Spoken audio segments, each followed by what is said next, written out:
آج ہم آپ کو خانہ کعبہ میں پیش آنے والے مائی سکینہ کے معجزے کی تفصیل بتائیں گے، جسے سن کر آپ کی آنکھوں میں آنسو جاری ہو جائیں گے۔ مائی سکینہ کا یہ معجزہ جس نے بھی سنا وہ جذبات پر قابو نہ رکھ سکا۔ یہ معجزہ کیا تھا، یہ جاننے کے لیے ویڈیو کو آخر تک ضرور دیکھیے گا۔ ویڈیو کو لائک اور چینل کو سبسکرائب کرنا ہرگز نہ بھولیں۔ تو آئیے چل کر موضوع کا باقاعدہ آغاز کرتے ہیں۔ دوستو، یہ واقعہ پاکستان کی ایک خاتون مائی سکینہ کا ہے، جو فیصل آباد کے ایک پسماندہ گاؤں میں رہائش پذیر تھی۔ اس بھری دنیا میں مائی سکینہ کا کوئی نہیں تھا۔ والدہ بچپن میں فوت ہو گئی اور جب مائی سکینہ کی شادی ہوئی تو کچھ ہی عرصے بعد والد بھی دنیا سے رخصت ہو گئے۔ نہ جانے مائی سکینہ کی قسمت میں کیا لکھا تھا کہ اس کا شوہر بھی جوانی میں ہی فوت ہو گیا، اور اللہ کی کرنی ایسی ہوئی کہ اللہ تعالیٰ نے اسے اولاد سے بھی محروم رکھا۔ یوں مائی سکینہ بے آسرا ہو گئی۔ مائی سکینہ اوپلے تھاپ کر تھوڑے سے پیسے کماتی اور انہیں جمع کرتی جاتی۔ مائی سکینہ کو بس ایک ہی خواہش تھی کہ وہ کسی طرح سے خانہ کعبہ کا دیدار کرے۔ انتہائی غربت اور مفلسی کے باوجود مائی سکینہ اپنی خواہش کی تکمیل کے لیے باقاعدگی سے پیسے جمع کرنے لگی۔ مائی سکینہ نے کبھی بھی اچھا کھانا نہیں کھایا اور نہ ہی اچھا پہنا۔ اگر کبھی بیمار ہو جاتی تو پیسوں کو بچانے کی خاطر دوائی نہ لیتی۔ جب 20 سال کے بعد اس نے رقم نکال کر گنتی کروائی تو اللہ کے گھر کے دیدار کے لیے پھر بھی مطلوبہ رقم کم تھی۔ پھر اللہ تعالیٰ کا ایک ایسا معجزہ ہوا کہ اللہ تعالیٰ نے اس عورت کو نہ صرف خانہ کعبہ بلایا بلکہ یہ عورت ہر جمعہ خانہ کعبہ میں ادا کرنے لگی۔ اس عورت کا واقعہ سن کر پتھر سے پتھر دل بھی رو پڑے۔ مائی سکینہ کو کوئی کہتا تیرے ہاتھوں سے بدبو آتی ہے، کوئی کہتا کہ اتنے پیسے جوڑ کر کیا کرے گی، کوئی کہتا اچھے سے کپڑے ہی خرید لو۔ مائی سکینہ کو ایسے جملے سنتے ہوئے نہ جانے کتنے سال گزر گئے۔ مائی سکینہ گوبر سے بنے ہوئے اوپلوں کو بیچ کر پیسے جمع کرتی جا رہی تھی تاکہ وہ بیت اللہ یعنی اللہ کے گھر کا دیدار کر سکے۔ وہ نبی اکرم صلی اللہ علیہ وآلہ وسلم کے روضہ اطہر کو اپنی آنکھوں سے دیکھنا چاہتی تھی۔ شاید اسی حسرت کی وجہ سے وہ آج تک زندہ تھی۔ ناظرین گرامی، تپتی دھوپ ہو یا سخت سردی، مائی سکینہ دن بھر اوپلے تھاپتی۔ اس نے اپنی کمائی کو کبھی خود پر خرچ نہ کیا۔ کپڑے یا پھر کھانا جو کوئی دے دیتا اس پر گزارا کرتی۔ اگر کبھی بیمار ہو جاتی تو اللہ سے دعا مانگتی، یا اللہ مجھے اس سے پہلے اپنے پاس نہ بلانا جب تک کہ میں تیرے گھر کا دیدار نہ کر لوں، تیرے نبی کا شہر نہ دیکھ لوں۔ ایسے ہی تڑپتے بیت اللہ کی آس لگائے اپنی کمائی کو ایک صندوق میں رکھتی جاتی۔ کچھ دنوں کے بعد نکال کر دیکھتی۔ وہ پڑھی لکھی نہ ہونے کی وجہ سے گن تو نہیں سکتی تھی، لیکن وہ سوچتی کہ نہ جانے کب بلاوا آئے گا، کب وہ اللہ کے گھر کا دیدار کرے گی۔ ان نوٹوں کو چومتی اور اپنی آنکھوں سے لگا کر واپس اسی جگہ پر رکھ دیتی۔ وہ برسوں سے یہی سب کچھ کر رہی تھی۔ پھر ایک دن اس نے سوچا کہ اب لگتا ہے کہ عمرے کی رقم پوری ہو چکی ہوگی۔ کل میرا ہمسایہ رشید آئے گا اور یہ رقم میں اس سے گنواؤں گی۔ اس سے کہوں گی کہ اس رقم سے وہ مجھے اللہ کے گھر بھجوا دے۔ وہ رات بھر جاگتی رہی، نیند کوسوں دور تھی۔ صبح ہوتے ہی وہ رشید کے ٹوٹے ہوئے مکان کے باہر پہنچی اور آواز دینے لگی، آج مزدوری پر جانے سے پہلے میری بات سن کر جانا۔ اتنے میں رشید کی آواز آئی، اماں کیا ہوا؟ مائی سکینہ کہنے لگی، پتر آج پھر بتاتی ہوں۔ یہ کہہ کر وہ اپنی جھگی میں چلی گئی۔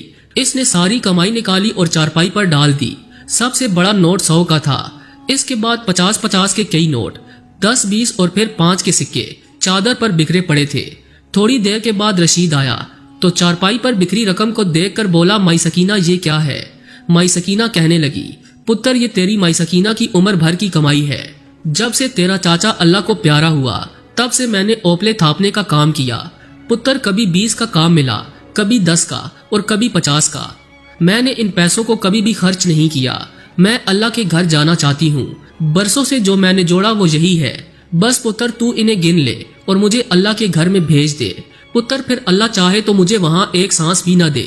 یہ کہتے ہوئے مائی سکینہ کی آنکھوں سے بے اختیار آنسو نکلنا شروع ہو گئے۔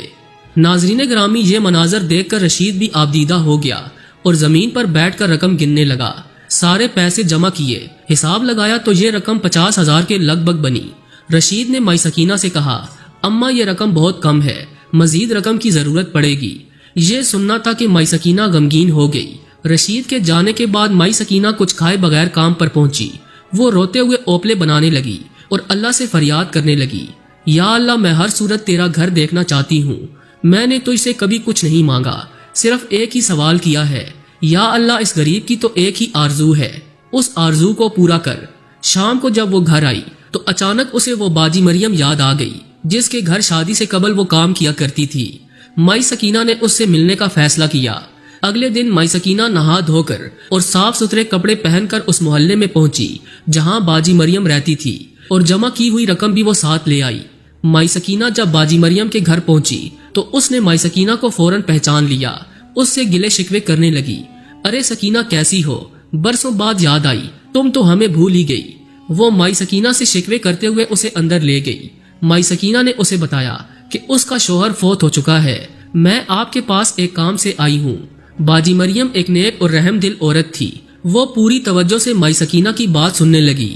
مائی سکینہ نے کہا، باجی میرے شوہر کے جانے کے بعد میری زندگی کا ایک ہی مقصد تھا کہ میں اللہ کے گھر جا کر عمرہ ادا کر سکوں۔ میں نے دن رات محنت کی، یہ میری حق حلال کی کمائی ہے، میں نے بیماری کی صورت میں بھی ان پیسوں کو کبھی خرچ نہیں کیا۔ باجی کل رشید نے ساری رقم گنی تو اس نے کہا کہ اتنی رقم سے خانہ کعبہ نہیں جا سکتی۔ مائی سکینہ نے ایک ہی سانس میں ساری باتیں کہہ ڈالی، پھر مزید کہنے لگی، باجی میری تو زندگی ضائع ہو جائے گی اگر میں اللہ کا گھر دیکھے بغیر اس دنیا سے رخصت ہو گئی۔ باجی آپ صابر سے کہہ کر مجھے بیت اللہ بھجوا دیں، میں ساری رقم لائی ہوں۔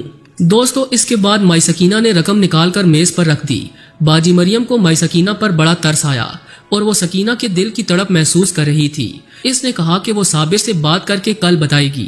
اپنی کہانی سنا کر مائی سکینہ واپس اپنی جھونپڑی میں پہنچی اور رات بھر رو رو کر دعائیں کرتی رہی کہ اے اللہ کوئی ایسا وسیلہ بنا کہ میں تیرے گھر کو دیکھ سکوں۔ صبح ہوتے ہی مائی سکینہ باجی مریم کے گھر پہنچ گئی، کہنے لگی باجی مجھے خوشخبری سنانا۔ مریم کہنے لگی، دیکھو سکینہ، اللہ جب کسی کو صبر دیتا ہے تو اسے وہاں سے نوازتا ہے جہاں سے کسی کا وہم و گمان بھی نہیں ہوتا۔